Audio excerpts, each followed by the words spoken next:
being grateful, I'm happy right now. I'm happy for, and I'm grateful for everything I have. Everything else that happens is just extra. And because that I've tried to make that my focus, I've experienced a lot more peace. Experiencing life as it happens. And I haven't felt like that in a while. And that's another feeling, once again, that I'm grateful for.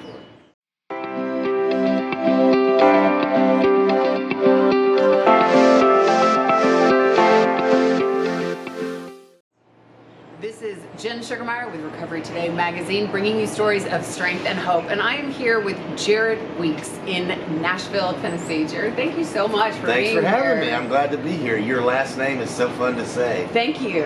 Sugarmeyer. I like it too. You say it fast, it just rolls right off the tongue. Yeah, it's just Sugarmeyer. Some people try to overcomplicate it, but no need to. So we are here in the great state of Nashville. That's not the great state of Tennessee. Great state of Tennessee. We were just talking about Texas. We were, and I almost went there. I almost went there because I am from Texas, and we are here to talk about your story, Jared, which is so amazing. So, Jared is the lead singer for Saving Abel, and which is one of my personal favorite bands. So very exciting to be here today. So, talking about your story, why don't you bring us back to where things began in your journey, where you started experimenting, where you started to become more involved with my dream, with your my dream. goals. Yes. I grew up in a church family. My mother taught choir. She was a choir. So I was singing my entire life. I understood harmonies and everything. So that's sort of how I got musically introduced, was through church. But you know, growing up, I didn't get to listen to the rock and roll music because we were in church, you know. My mom protected me from stuff like that. But as I got older and I got to listening to Poison and Cinderella and things like that, you know, I knew, you know, rock and roll was somewhere I wanted to be. I didn't know how I was going to get there, but I picked up the guitar. I had someone teach me the chords. And he ended up being my best friend for many, many years. And he taught me everything he knew, and it started growing from there. And I was at a party at his house one day, and our band was called Small Heroes. That was our band name back in the day. But we were playing a cover song by Fuel, and I was singing, of course, and in walks Jason Knoll. Now, Jason Knoll is who I created Saving Abel with. So that was the very first time I met him, and he came up and he was like, man, he's like, I would love to like hear you sing some more, whatever. So that's where our friendship started. And when was this? This was probably 2004 or 2005, maybe. I'm not good with dates. It may have been earlier than that, 2001, because there were two times in our life when we first got started. Jason and I first started rocking as a band, you know, full electric. And then we stopped for a while, for, you know, a year or so, and came back, and it was all acoustic, and that's where it all began, us writing songs for Saving Abel and taking it to the studio we went to and getting discovered. So we started out, when we started doing acoustic things, we went by the name Shade of Grace. And this is where all the hits, you know, came from. We wrote these in his bedroom every single night. We traveled to Memphis, Tennessee. We paid for studio time at 747 Studios with Skid Mills. And he heard what we were recording. He liked what he heard and basically said, let's form a band around the songs you guys write. So it was just you and Jason? It was just Jason and I, yeah, paying for studio time. You know, we would work full-time jobs. We'd get off work, drive to Memphis, you know, do our thing up there, get home at midnight, go to bed, and I'd have to be at work at 4 in the morning. But you believed in what you were doing? Yeah, well, I believed in it, yeah, but it was almost dragging me there, you know, like you're going this direction. And the fact that I loved what I was doing and believed in it so much, you know, that was a plus. Mm-hmm. But I sort of felt the universe just taking me there, you know, looking back, yeah. You know. Yeah.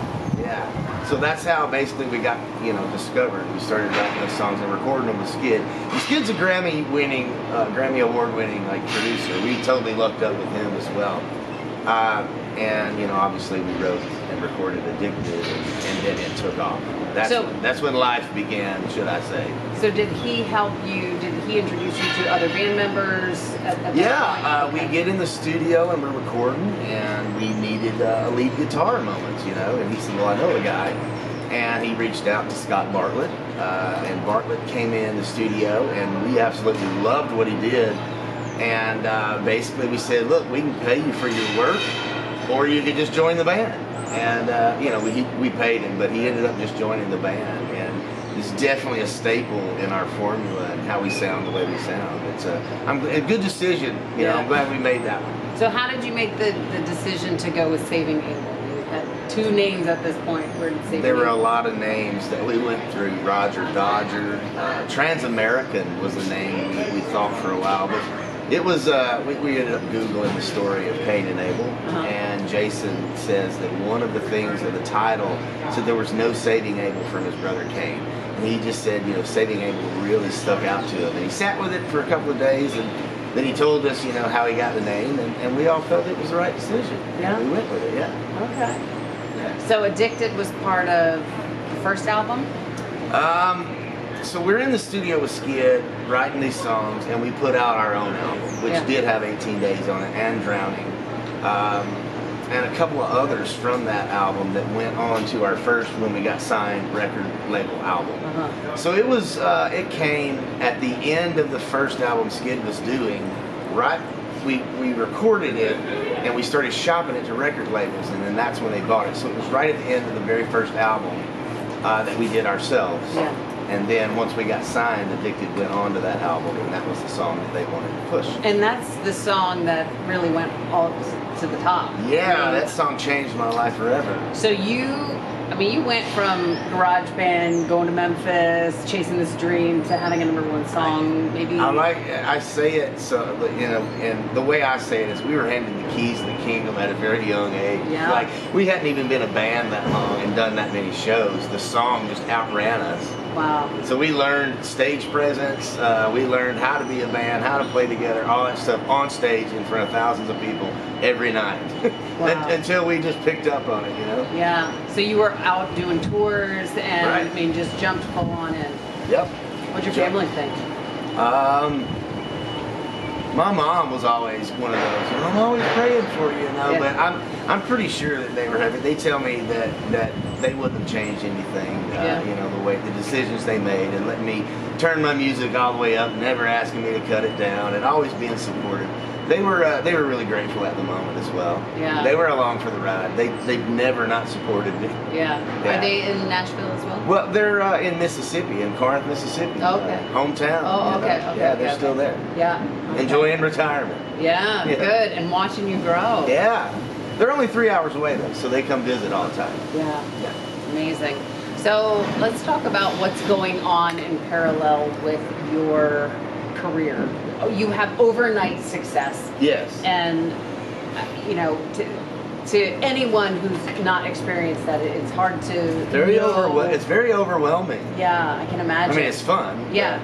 Looking back, it's like I had no clue what I was doing. You walked down the street, nobody knew who you were, and now everybody wants your autograph, kind of thing. Yeah, absolutely. So what did this do for you? I mean, what kind of toll did that play? What kind of role did that play in your life?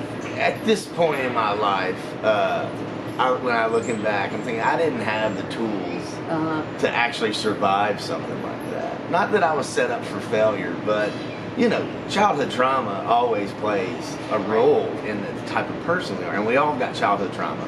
I don't care who you say you are. There's always something that we'll never forget, and sticks with us and changes our lives and forms us into who we are. So obviously, handed the keys to the kingdom at that early of an age, and not having the tools to deal with life on a regular basis. That's obviously when the drugs and stuff started coming into my life and being more a part of it, an everyday thing. That's just how I sort of dealt with it. But I was young, so I could be a very high functioning person, and the record label and that lifestyle. There's not a lot of people that will stop you and say, hey, you need to not do it this way. But they're all, here, take this, go do this show, you need this So that was sort of a setup for failure for me. Yeah. Had no clue what I was getting into.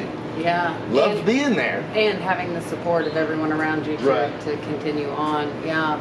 So you're on the road, you've got this new lifestyle, and I mean, what is happening behind the scenes? I mean, are you enjoying what you're doing? Is it taxing on you? We definitely, coming from a small town, I didn't know how much bigger life was. I mean, I didn't even fly on an airplane until I was 23 to go to LA to sign a record deal. So that's huge. Yeah, that's huge. So we were young and green, and a lot of the things that was happening behind the scenes we were living like we were in the 80s. Like, we were living like Motley Crue. I mean, we were definitely every single night, this is a rock star's life. This is what you're supposed to do, right? And did you feel that pressure to, this is what I have to do? This is what's expected? I felt the pressure, especially from the record label, of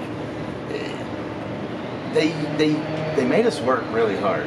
Like, I would do 5 to 6 interviews a day, then go do a show, and then go to an after party, and then show up here and do this. It's really hard. It was hard for me to function, and that's when I started, taking pills and trying every drug that was out there. Anything not to feel, and it was all muscle memory at this point. Yeah. But it didn't get to that until many years down the road, because when you're first doing this, you've got that high, and you're doing this, and everybody wants your attention, and it didn't matter what state of mind you were in. If you just showed up, people would love you. Yeah. And there was no pushback. There was nothing. It was what you're doing is 100% acceptable at all times. And was it fun? I mean, was it something that you were? I'm not gonna lie to you. It was the ride of my life, and it's things that I'll never forget. Yeah. But there's also things that I wish I could remember. Yeah. That I got robbed of. Yeah. Because of how I was living at the time. Yeah. So this has gone. So you said it took a few years to really reach a. You're out on the road and you're doing these drugs. Pills was a thing for me. It was the easiest thing. You just take it, go about your day, and you just feel great. Yeah. Short-term gratification type things. But Oxycontin was my drug of choice for many, many years, and it became a problem when I couldn't function without it. But of course, I didn't know that yet. It took many years of people around me having to direct me and love me for who I was and what I was going through, but support me as well. Did they call you out and say, hey, I think you've got a problem? Yeah, my wife did that multiple times, and she's still here, so that says a lot about her, right? So I have talked to your wife. Yes. She's amazing. Yeah, she is. So I will attest to that. She is absolutely amazing. So you get married through all of this. Where does family play in your story and the timeline? I've always, looking back, I've always wanted to be a dad because I had a good dad, and that's just something I've always wanted. Nikki and I ended up getting pregnant, and we had Coda, and then we decided to get married. That was one of the things, like, out of all the wrong decisions that I've made in my life, like even during those moments when I was high, I knew that was the right decision. I knew, there's a story about another girl and my blood sugar getting low. It's sort of a funny story, but the girl didn't know how to take care of me. My blood sugar's low, and I'm trying to eat and So, and it turns out, after that episode was over, I knew, I was like, Nikki would have took care of me, Nikki's that type of person. Nikki's the one. Nikki's the one. So I knew going in that it was one of the smartest decisions I would have made. And honestly, I wouldn't be who I am without her. Yeah. Because she never gave up, and she always kicked my ass when I needed it. So did you meet in your early 20s? Yeah, we met here in Nashville, actually. She was running merch for the Buzz Fest that we were headlining, and she was my merch girl, and she just kept tapping me on the shoulder, calling me lead singer boy. It's what, so that's where it started, yeah. Okay, all right, and then the romance started, and so she's seen you from maybe casual, using pills and whatnot Right. to getting to some level of extreme. Oh, it got bad. Like I remember I butt dialed her one night when I was buying pills, and she called you me keep back. lying to me about this. Yeah, she said she called me back. She's like, you realize I was on the phone the entire time, and I'm sorry. Yeah. You know, and she's like, that's a lot of money you just spent, and Yeah. you know, and of course then I wasn't thinking right, but you know, different time. Yeah. So there was, in timing wise, I know that there was a pause that the band took for a while. Is that right? Well, are you talking about when I left the Yep. band? Yeah. Yep. So it wasn't just me.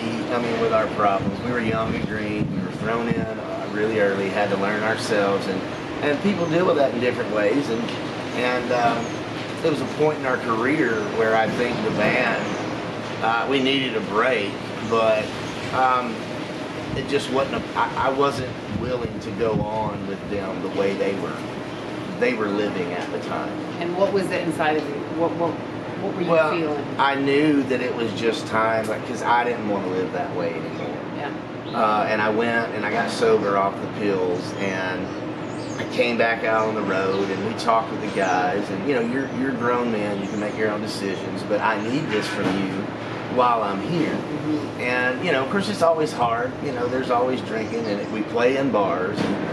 And I did a sober tour, and it just wasn't where I felt like I needed to be at that point in my life. I felt like I needed to get real with myself and go home and fix a lot of things. So at that point, was it more of the kind of dry drunk, if you will, if you're familiar with that term, where you're kind of going through the motions, but not doing the work? Going through the motions, and my heart just wasn't in it anymore. I was depressed from playing that character, the lead singer, just show up and that lifestyle. I just couldn't do it anymore. In my opinion, had I not, that I probably wouldn't be here. You know, I definitely wouldn't be the person I am right now, especially as strong as I am, and where I stand and where my goals are now. Like, it was just a time that sometimes you just gotta stop. Even if you don't know what you're doing, you know, sometimes you just got to stop, take a step back, and reevaluate. Yeah. And I'm glad I did. And you were a dad of one at that time, or a dad of two? At that time, I had Coda. Yeah, I was a dad of two. I just had Harper Lennon was our second girl that we had. And right before that is when I got sober. You know, we went out. Saving Abel did its last tour because I was about to take off to go home and have a baby with my wife. So we had the next 2 months off. I'm still sober then, and I'm freshly sober. I mean, still.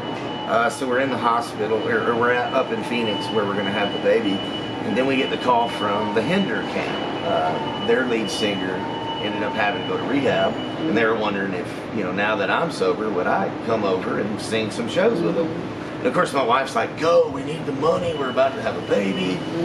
So that's when I went over and started singing for Hinder, and started hanging out with those guys, and still doing Saving Abel at the same time. It's amazing what you can do when you're sober and you have a fresh mind.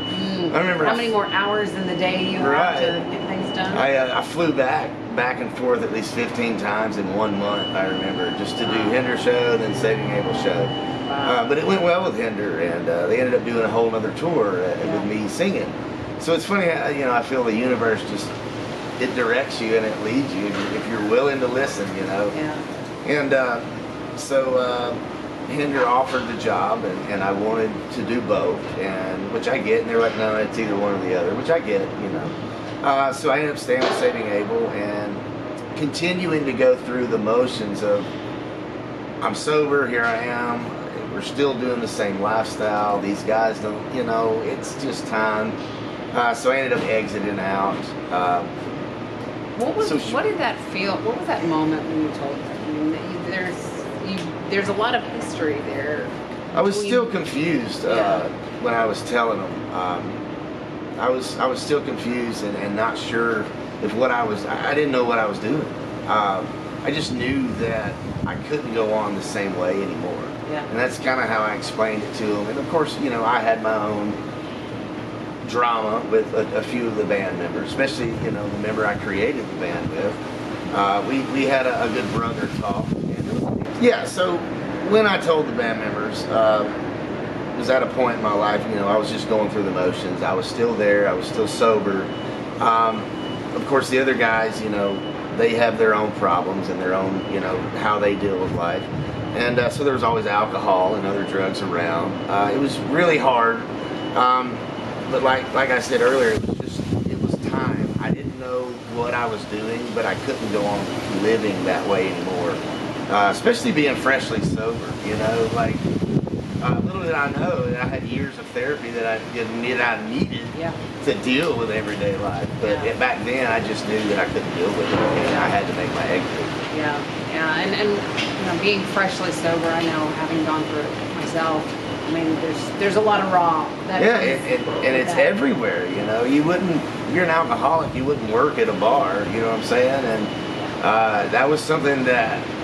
Now I know I have plans of actions. I use my tools. You know, I play the tape forward. I use my pause methods whenever I'm having trouble at any place I'm playing. If there's anything around, you know, it took years of therapy to learn all that. Sure. But I mean, I'm glad I went. I'm glad I did it. You know. Yeah. So you're as you're going through this. So you mentioned therapy. So you had someone helping you through.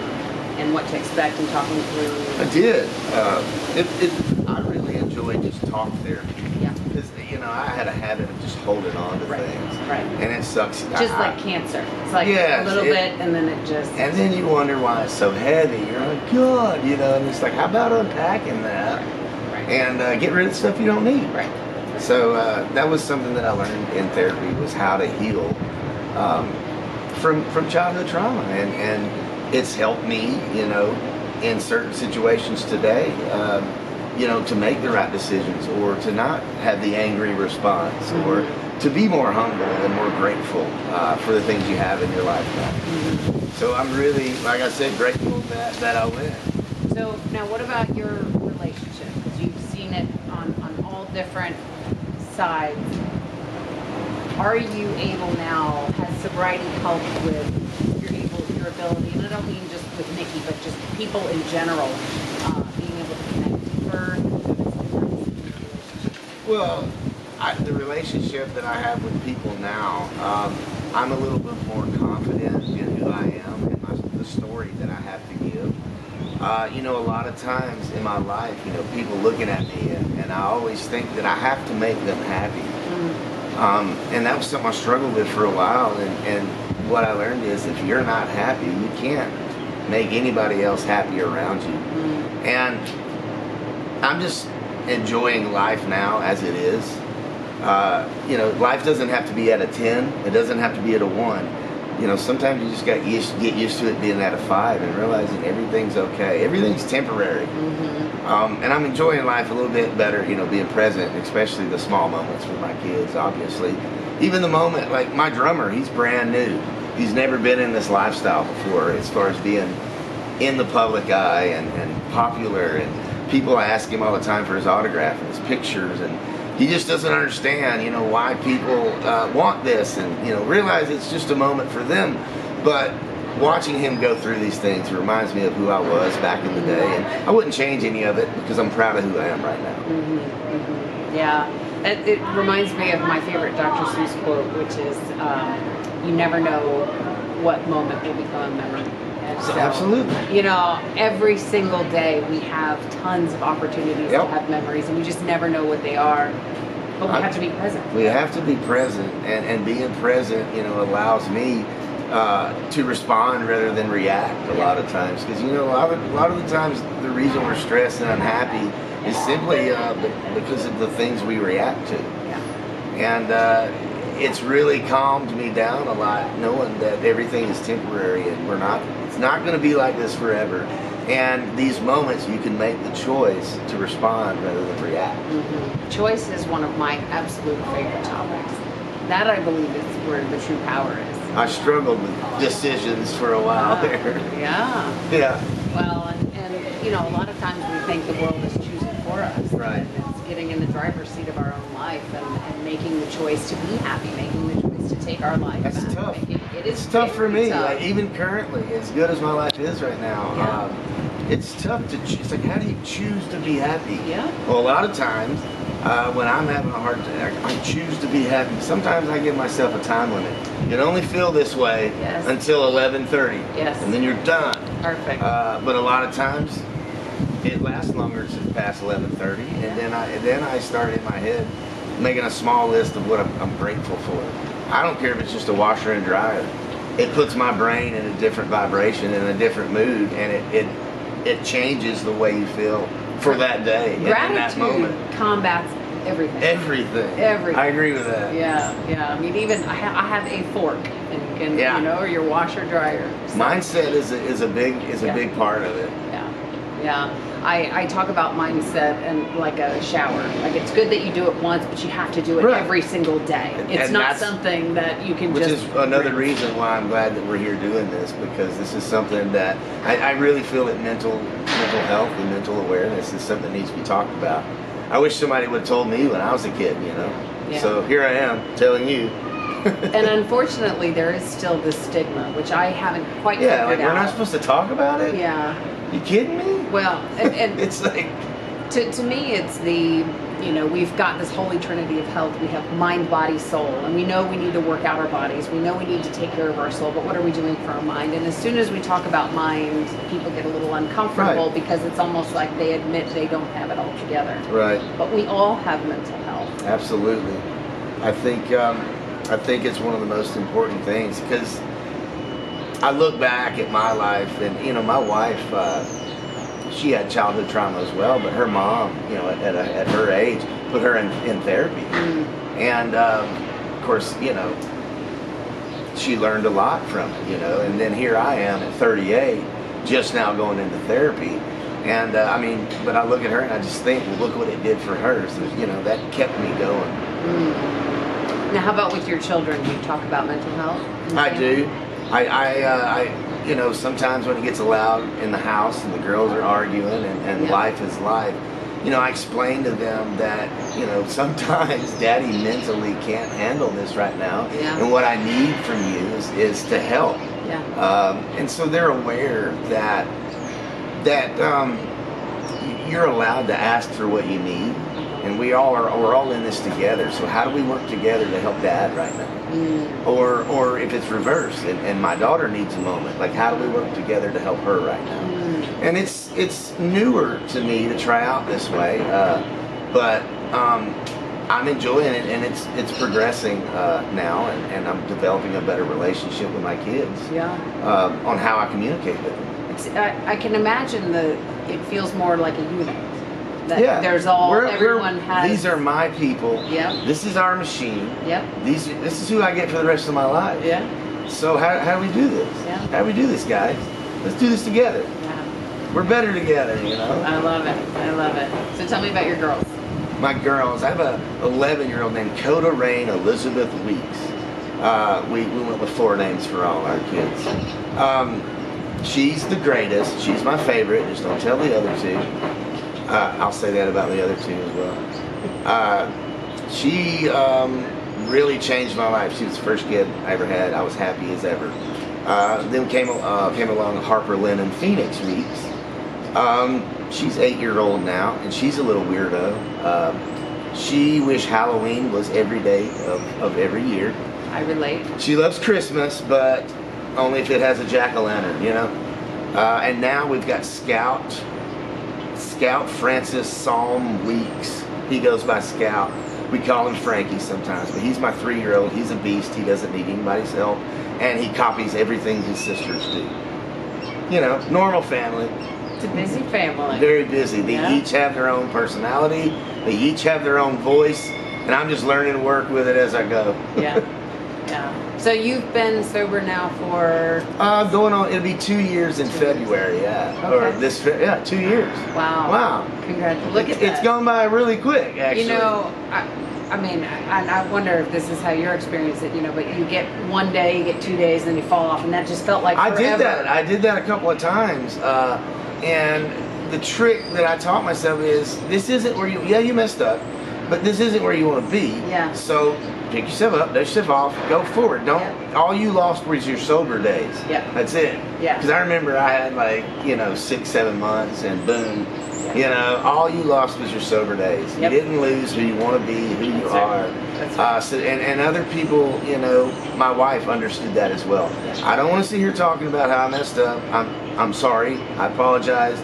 Let's move forward. Yeah. I was so ready to get out of it and get over it. Yeah. Yeah. But number one rule: consistency pays off. That's right. That's right. Consistency. And it's once you get that wheel in motion. I mean, you pick your head up, and it's like 2 years. You My start goodness. seeing results, and then you start experiencing joy in a sober mind, which makes you want to go further. So, what does your life look like today? Well, I wake up in the morning, sometimes early, and I watch my show on HBO Max. It's called Cold Case. It's an old show, but I like to get up in the morning an hour before everybody else so I can have me time. And then usually it's, Nicky and Scout. As soon as he starts running around throwing things, because he's young. I have let's see, Harper, she'll sleep till noon if you let her. But usually we like to do fun things. Like we live in a neighborhood that has a park. It's one of my favorite things is spending time with it. Yeah, yeah. So a lot more peace, a lot more joy, family. This is Definitely, what I'm hearing. definitely more peace. Yeah. I'm at a point in my life where being grateful, I'm happy right now. I'm happy and I'm grateful for everything I have. Everything else that happens is just extra. And because that I've tried to make that my focus, I've experienced a lot more peace. Experiencing life as it happens. And I haven't felt like that in a while. And that's another feeling, once again, that I'm grateful for. So what do you do for fun?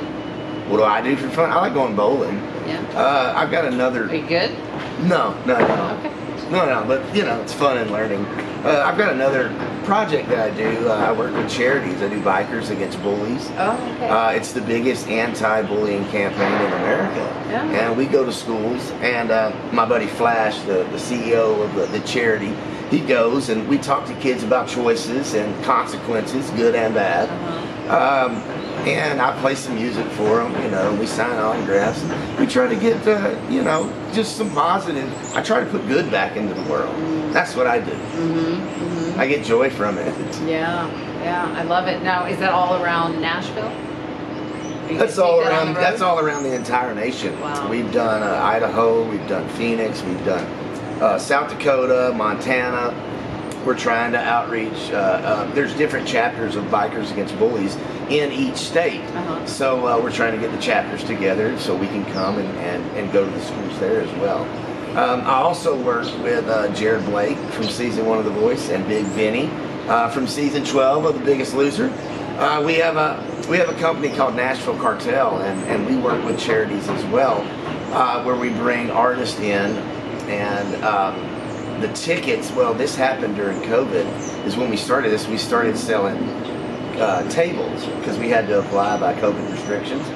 And what it is a dinner and a show, and it's like, so they get the dinner and Nashville Cartel comes out, we do our thing, and then, we've had Lee Bryce, we've had Tracy Lawrence, we've had Randy Hauser. So these people, it's like a little private, intimate show, and then we do a private bidding for the charity, and we've raised almost $400,000 for a few different charities this year alone. Wow! During COVID, that's pretty impressive. Wow. Yeah, absolutely. Wow, amazing. So you're into giving back and being with the family, and life sounds good. It sounds way better than it was, 3 years ago. Yeah. It's better than it was last year. So, and you just finished a mini tour or tour, right? Yeah, we just finished with Saving Abel. We just got back from the road and went into the studio. Okay. So talk about this. What's coming up? I always wondered, there's always room to write a love song. Everybody's heard a love song. But where I'm at in my life now, going into the studio, I'm in such a better, more positive mind. and I'm grateful for the opportunity I get to tell people, you know, what I believe and how I feel and how we're not in this alone and how we can help each other, and love is key, and patience, kindness, all that stuff is free, and it's really showing, and it's reflecting in the music that we're recording. And so your vocals have changed a little bit, or you have more to incorporate? I have a more positive message to incorporate rather than let's just say the message Addicted had for us many years ago. Yeah. You know? So I've progressed as a person, and I'm more happy as a person, and I want to share that. Yeah. And I'm really glad that it's showing through our music. Yeah, yeah. And to have that level of impact with thousands and thousands is, that's going to make you feel good. It makes me feel responsibility. Yeah. It makes me feel like it's time to get to work, because that just means that there's a lot of people out there that you know, need to know that kindness is free, or need to know that mental health is important, or need to know that I've been through childhood trauma, and I've been through drugs, and I've done this and I've done that, and look at me. Yeah. Look at me right now. I feel great. I'm proud of who I am as a person. I sleep at night without guilt. And so if I can do it, it's possible. Yeah. So, you know, I feel a responsibility to tell people that. And people need a message now more than ever, coming out of Really COVID. think so. I mean, the CDC has reported 40% have poor mental health. So, you know, we are all cheering you on and, you know, looking forward to hearing what you have. So, is a new album in store for you? Yes, we have been recording and writing songs and writing with different people. We've brought in people that we've had on the previous albums, like Blair Daly and Marty Fredrickson and people like that. But currently, this album that we have right now, I'm pretty excited, like I said, because it's different, but it's also the first album that we've had since I've come back. And of course, Jason will tell you as well, it's really progressed the music as well. From it's like the old Saving Abel, but new. I don't know how else to say it. I'm really enjoying it right now. Good. Positive message. Yeah, I haven't felt this type of passion in a very long time, and that's something that that's what I need. You know, that's how you know you've landed on something. When you feel that energy, totally grateful you're where for you it. Absolutely. Yeah. So, and there's this Master Pass. The Master Pass, which is where fans can come and see you at your shows. Is that right? Oh, the VIP experience? Yep. Oh, yeah. So, yeah, they can come. I don't remember the prices or whatever, but we have VIPs every single night, and what comes with it is stickers, a laminate, lyric sheets. Yeah. So you're not just buying, you know, hey, here's Saving Abel, nice to meet you. But we'll come, we'll hang out with you. We might even, we've been talking about doing some cookouts with some of the fans, maybe. Fun. To make it more than just oh, here we are, take a picture and leave. Right. So we try to do fun, different things, and try to connect on a different level. You know, when it comes to VIP packages like that. Great. So they can find that when you go on tour. Absolutely. You can go to savingabel.com, and it will lead you everywhere you need to know about tickets, shows, social media. It's all on one page. I love it. Excellent. Well, anything else that you would like to say to people that are watching this that want to know about you, or any words of advice or encouragement that you'd like to give? I used to not be this happy, and I lived a lifestyle where most people say, if I could just reach that point, I'll be happy. It's not about that. It's about what's inside you and how you heal from it. I know it sucks to do the work, but I mean, just look at me. I can't tell you how grateful I am that I had the right people around me and to support me and to direct me. You know, I had a cracked foundation, and I still do, but I got a lot of people helping me out and holding me up. It's who you surround yourself with that matters. I think that's really important. Don't be afraid to talk about your mental health. If you're not happy, how are you going to make other people happy? You can do it. I love it. It's possible. I love it. It is possible. Everything is possible. Jared, thank you so much. I feel your energy. I feel your positivity. And I am so excited for just this next chapter of your life. And it's every day, just one day at a time. And take I'm to the point where I can't wait. Like, I'm excited about it. Yeah. And I haven't been excited about life in a very long time. So, especially coming from where we come from, you know. Yeah. Well, that's great. Yeah. We're looking forward to it. Make sure you go out and check out on all the social medias. Go to The Saving Abel is at The Saving Abel. That's Instagram. That's Facebook. We've even got a TikTok. We do those fun videos TikToks too. Yeah. Okay. So you can reach us, The Saving Abel. You'll find us. I promise. The Saving Abel. Make sure you check them out, and make sure you check out their new CD, new album. CD. Do we even have CDs? I don't know. Do we I think make it's all CDs? digitally streamed now. Check out the new content. MP3s. Or There you go. You got it. You got it. Which is coming out in 2022. And Jared, thank you again. Thanks for having me. This has been such an honor. This is Jen Sugarmeyer with Recovery Today magazine, bringing you stories of strength and hope. We'll see you next month.